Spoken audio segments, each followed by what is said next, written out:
Hello,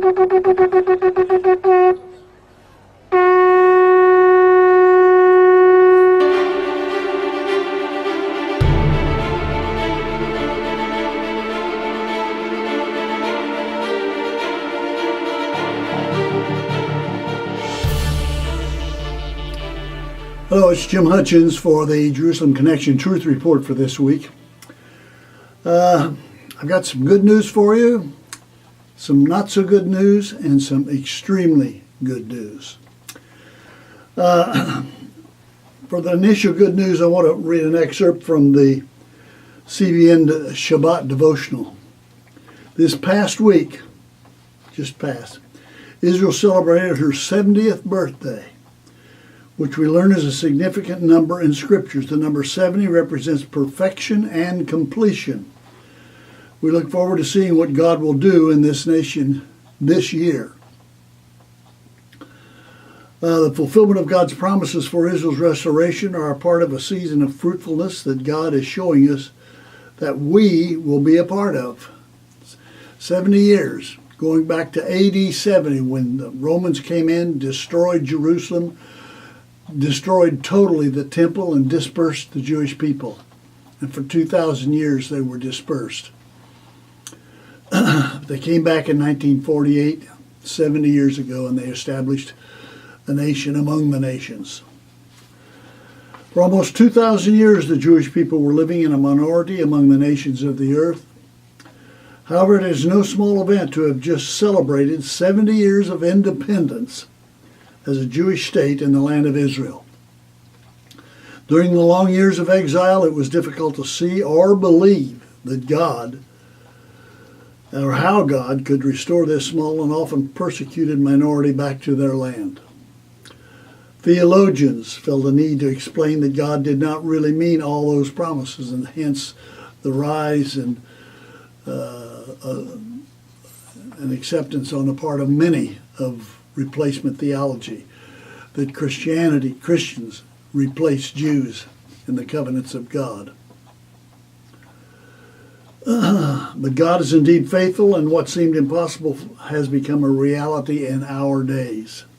The fulfillment of the promises of restoration, which we have witnessed, are a part of a season of faithfulness, or fruitfulness, I should say, that God is showing us that we are to be a part of.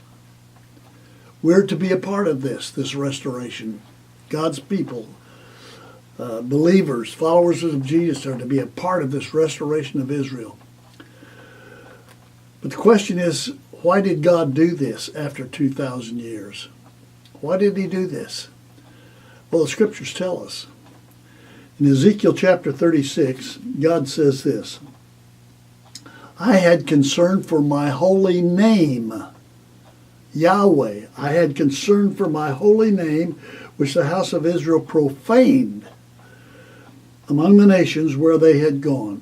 2,000 years, God is saying they're guilty of profaning his holy name, the name of Yahweh. "Therefore say to the house of Israel, this is what the sovereign Yahweh says, it is not for your sake, O house of Israel, that I'm going to do these things, but for the sake of my holy name, Yahweh, which you have profaned among the nations where you've gone. I will show the holiness of my great name, which has been profaned among the nations." Excuse me.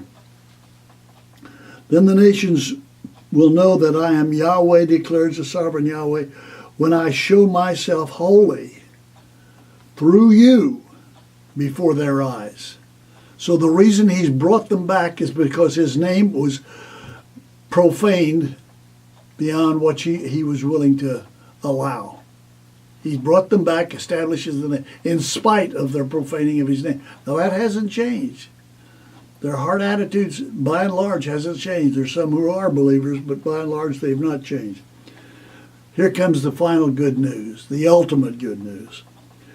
Verse 24 of Ezekiel 36, "For I will take you out of the nations, I will gather you from all the countries, I will bring you back into your own land, I will sprinkle clean water On you, you will be clean. I will cleanse you from all your impurities and from all your idols. I'll give you a new heart and I'll put a new spirit in you. There is a spiritual awakening that is coming to Israel. He concludes in verse 28, you'll live in the land I gave your forefathers, you'll be my people, and I will be your God. That's coming. It's not here yet. As a matter of fact, it will come when Messiah comes, when he returns. For he has said, in Matthew chapter 23, verse 39, you'll not see, and he tells this to the religious leaders of his day, you'll not see me again until you say, Baruch haba b'shem Yahweh. Blessed is he who comes in the name of Yahweh. There will be a remnant of religious leaders that will confess that Jesus is from Yahweh. As a matter of fact, that he is the Son of Yahweh.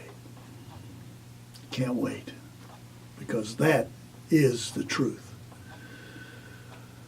Till next week, Od Ki Yavo Shiloh, until Messiah comes, Yivareka Yahweh v'yishmarecha. Yahweh bless you and keep you, those you love, and those who love you.